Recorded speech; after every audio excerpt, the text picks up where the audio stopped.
Hello, on se retrouve aujourd'hui pour le bilan du mois de juillet, comme à chaque fois. Et comme d'habitude, on va commencer par le crochet. Pour le crochet, j'ai fait quelques petites choses ce mois-ci. J'ai refait exactement le même bandana que j'avais pour ma cousine cette fois-ci, donc comme cadeau. Donc le même fil que j'avais utilisé pour faire le mien. Et donc celui-ci, c'est celui que j'ai utilisé pour faire le tutoriel que je vous ai fait sur ma page YouTube, la dernière vidéo en fait qui est sortie. Donc c'est le fil un peu cuivré de chez Fil d'Art. Et entre temps, j'ai acheté le même fil mais vert et je pense que je vais refaire un bandana ou peut-être autre chose avec, mais je le trouve super sympa. C'est cette teinte là que je trouve trop jolie. Donc pareil, tout aussi brillante, mais un petit vert clair comme ça, que je trouve trop chouette. Donc je vais voir ce que je vais pouvoir faire avec.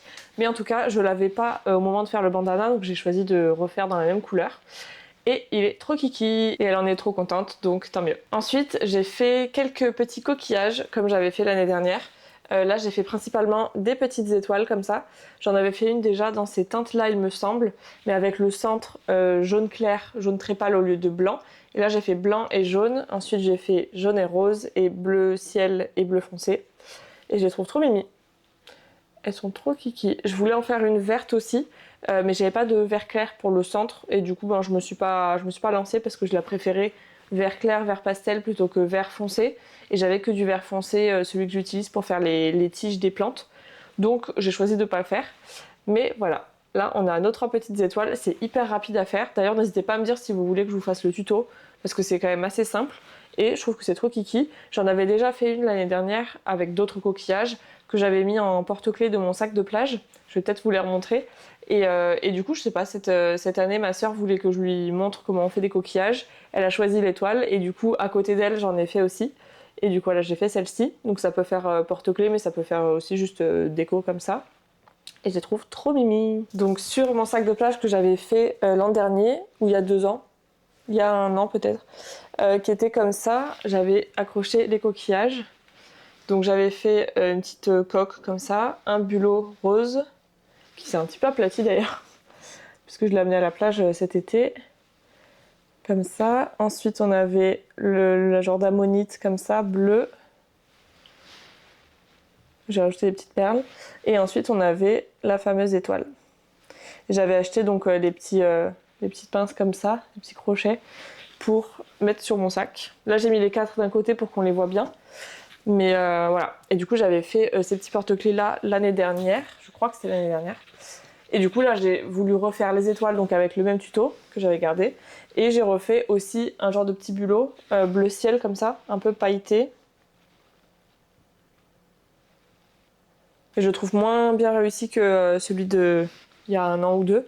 Parce que j'ai resuivi mon tuto et ça devait être clair la première fois que je l'ai écrit. Mais là, il y a des choses que j'ai pas trop compris. Donc j'ai essayé de déduire un petit peu.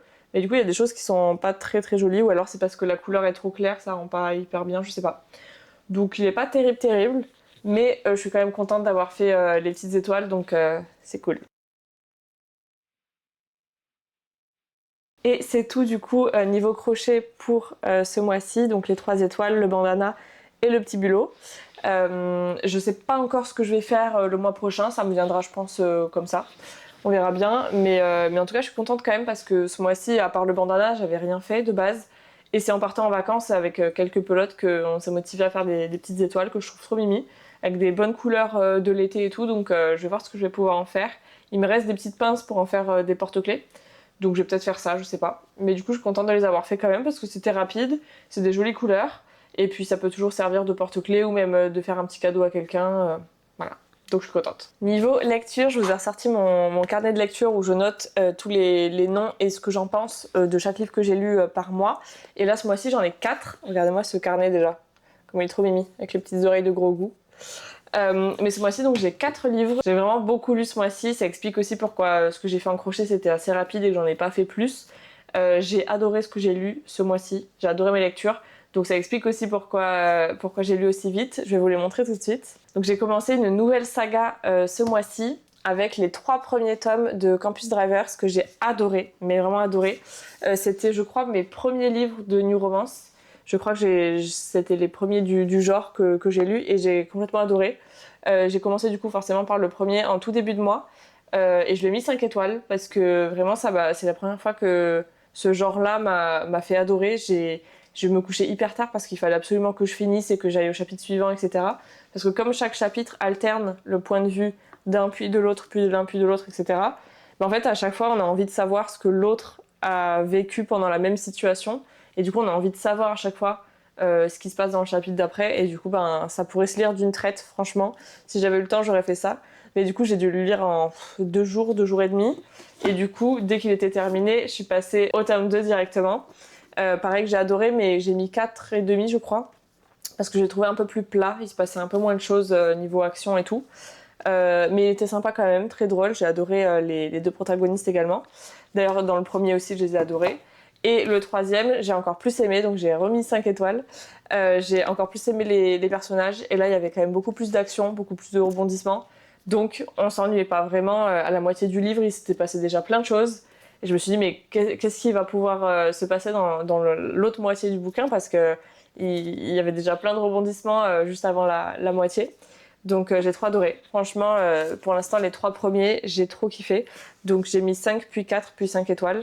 Et je les ai lus d'une traite. Je pense qu'en une semaine, bout à bout, j'ai lu les 3 quoi. J'ai commandé ensuite du coup les tomes 4 et 5, mais qui sont arrivés que hier, donc le 31 juillet. Donc pour finir le mois, j'ai lu un Aunt Dimity qui me restait en physique. Celui-ci c'est Aunt Dimity Down Under. Donc dans ce tome-là, elle doit partir en Australie pour essayer de trouver l'héritière de 2 vieilles dames qui habitent dans le village parce elles arrivent à la fin de leur vie. Et elles ont des petits problèmes familiaux qui font qu'elles ont perdu de vue leur frère. Et du coup, elles ne savent pas qui est leur héritier puisqu'elles n'ont pas eu d'enfants toutes les deux. C'est des jumelles qui sont dans le même état toutes les deux. Et du coup, Laurie doit aller en Australie pour aller chercher cet héritier ou cette héritière dont elle ne connaît rien. Et elle ne connaît même pas l'Australie d'ailleurs non plus. Et du coup, elle va rencontrer sur place un homme qui va l'aider, qui est un ami de son mari, qui va l'aider donc sur place, c'est un local, donc il va l'aider à retrouver des endroits, des personnes, etc. Et ils vont essayer de trouver le fameux héritier ou héritière de nos jumelles qui sont bien âgées maintenant, qui ont plus de 100 ans il me semble. Donc voilà, c'était encore super drôle. Comme d'habitude, ça se lit super facilement alors qu'il y a quand même pas mal de pages. Parce qu'en soi, il y a à peu près 300 pages, mais c'est écrit tout petit et vraiment loin dans les marges. Donc je pense que ça en ferait plus si c'était mis en pages comme d'autres livres. Mais il était super sympa comme d'habitude, voilà, ça se lit bien. C'est drôle, on revoit un petit peu tous les villageois qu'on aime d'habitude. On voit un petit peu d'Australie aussi, ça nous fait un peu visiter. Voilà, rien d'extraordinaire, mais à chaque tome, elle arrive à nous trouver une histoire un peu plus originale que la précédente. Et moi, j'aime bien déjà quand on revoit tous les personnages du village. Et là, ça a été le cas malgré le fait qu'elle est partie en Australie sur une bonne partie du livre. Mais on reste quand même en contact avec eux régulièrement. Là, dans celui-ci, il y a quand même une histoire de problèmes familiaux et tout.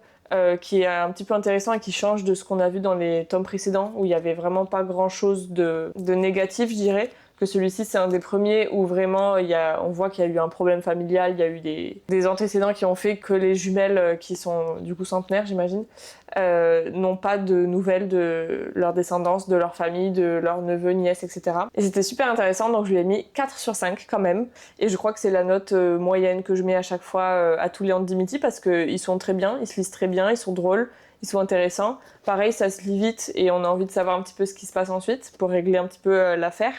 C'est pas transcendant, mais moi je trouve que ça fait le taf et moi j'aime bien. Et j'espère que vous appréciez aussi parce que vous me voyez depuis 1 an et demi lire chaque mois un ou plusieurs livres de Aunt Dimity et franchement si je peux vous les recommander, en plus ils sortent petit à petit en français, je crois qu'il y a 5 ou 6 tomes déjà qui sont sortis en français, donc si ça vous intéresse franchement il y en a 25 ou 30 qui sont sortis en anglais.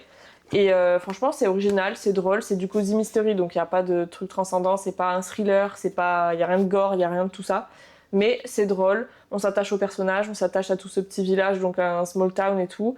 On connaît tous les villageois, c'est très drôle, il y a des petites enquêtes quand même, donc il y a quand même du mystère où on a envie de savoir la suite. Et moi j'aime bien. Et à chaque fois, mon rituel, c'est essayer de comprendre pourquoi c'est le titre avant même de lire le livre pour essayer d'imaginer ce qui va se passer avant même de le lire. Donc là évidemment avec le kiwi sur la première page on devine qu'elle va en Nouvelle-Zélande. D'ailleurs je vous ai dit Australie tout à l'heure mais c'est Nouvelle-Zélande. Mais il y en a où par exemple le Aunt Dimity Slays the Dragon, on dit mais comment elle va arriver à devoir tuer un dragon, alors qu'on est à notre époque, il n'y a pas un seul dragon en vue dans Finch, dans le petit village des Cotswolds où elle vit. Donc moi j'aime bien essayer de deviner avant de lire le livre ce qui va bien pouvoir se passer. Et à chaque fois c'est quand même une surprise de savoir comment on en arrive là, pourquoi elle est amenée à faire ces choses-là. Donc c'est assez drôle. Mais voilà, moi c'est une série que j'aime bien. J'ai hâte de lire la suite. Je crois que j'en ai plus aucun en physique, donc je vais voir pour commander la suite ou les lire autrement, je vais voir. Mais voilà, en tout cas moi j'ai hâte de voir la suite parce que vraiment c'est une série que j'apprécie. Niveau cinéma, on est allé voir un seul film ce mois-ci, mais c'était obligé et il était réservé depuis un mois. C'est l'Odyssée de Nolan. J'avais trop hâte depuis qu'ils l'ont annoncé l'année dernière, je crois, je l'ai noté dans mon agenda, il fallait absolument aller le voir.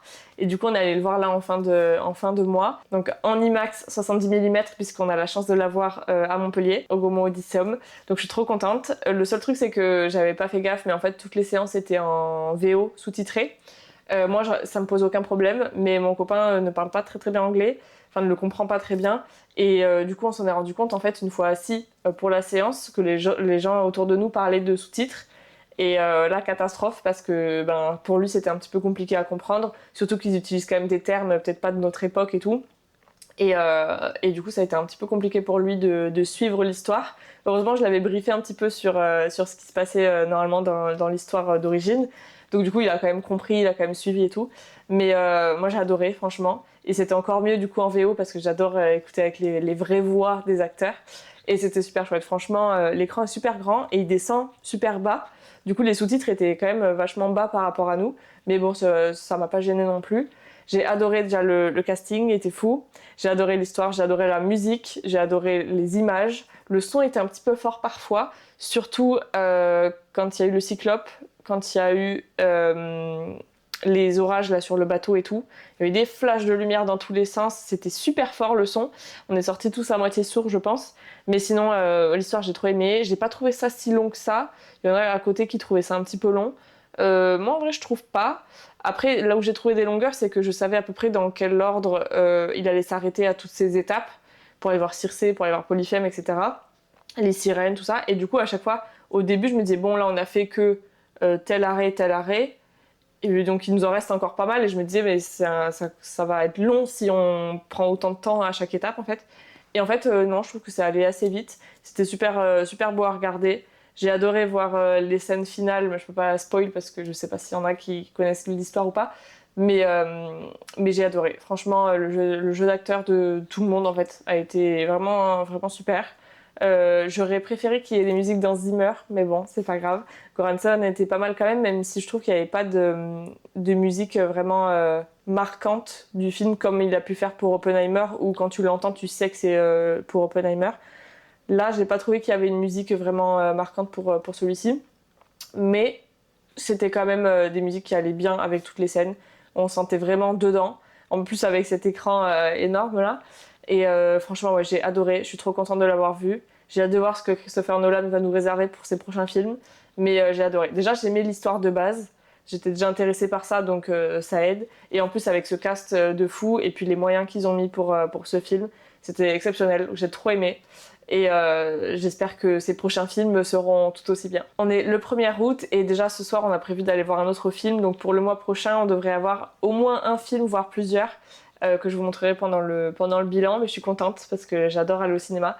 Et là il y a enfin des choses intéressantes à aller voir, donc j'ai trop hâte de vous en parler. Mais je peux pas vous dire pour l'instant parce que ça fera partie du coup du bilan d'août. Sinon niveau stream, j'en ai encore fait un seul ce mois-ci. Ça a été là le 28 juillet parce qu'avant j'étais un peu en vacances et tout, donc c'était pas hyper intéressant. Et en plus on a eu une mise à jour qui est sortie à la fin juillet. Donc je me suis dit que ça allait être bien de faire un petit stream pour voir un petit peu les nouveautés et aussi pour profiter du coup des drops Twitch en même temps. Donc voilà, j'en ai fait un qui a duré un petit peu moins de 3 heures là dans la semaine le 28 juillet. Donc c'était cool. Il n'y a pas eu grand monde, mais enfin il y a eu du monde, mais qui était là un peu en lurk, donc juste pour regarder, pour profiter des drops, mais qui n'ont pas forcément participé. Mais ça me dérange pas. Moi j'étais là aussi pour montrer un petit peu les nouveautés et tout, et profiter de jouer. Et d'ailleurs depuis, je joue beaucoup tous les jours, donc c'est aussi pour ça que je crochette moins ou que je lis moins en ce moment. Là je suis un petit peu à fond dans Palia avec mon copain aussi. Donc voilà, mais en tout cas j'ai fait un seul stream, je vais essayer d'en faire un peu plus en août parce que j'ai des vacances mais je vais pas forcément faire des choses tous les jours, donc ça va peut-être me permettre de stream, on va voir un petit peu ça. Mais voilà, c'est tout pour ce mois-ci, que ça soit en stream ou pour tout le reste. Je vous ai montré du coup en crochet le bandana et les coquillages. J'ai lu les 4 livres que je vous ai présentés, donc les 3 premiers tomes de Campus Drivers et le Andy Mitty en Nouvelle-Zélande. Donc là, comme j'ai reçu les tomes 4 et 5, je pense qu'ils vont être dans mes prochaines lectures, mais là je suis déjà sur un livre sur la Kindle. Donc je vous parlerai forcément le mois prochain. Niveau film, du coup, on a vu que l'Odyssée, mais j'espère que ça va changer pour le mois qu'on vient de commencer.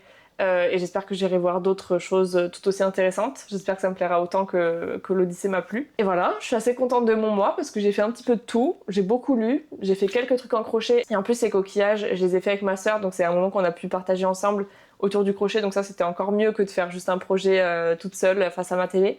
Donc je suis assez contente de ça. Je suis assez contente d'avoir lu autant, d'avoir stream et surtout d'être allée voir ce film au cinéma que j'attendais depuis super longtemps. Donc je suis très contente de ce mois-ci. N'hésitez pas vous à me dire en commentaire ce que vous avez fait, ce que vous avez crocheté, tricoté, lu, regardé au cinéma, etc. ce mois-ci, ou même les endroits que vous avez visités, etc. N'hésitez pas à vous abonner si c'est pas déjà fait et on se retrouve bientôt pour une prochaine vidéo. Bye bye!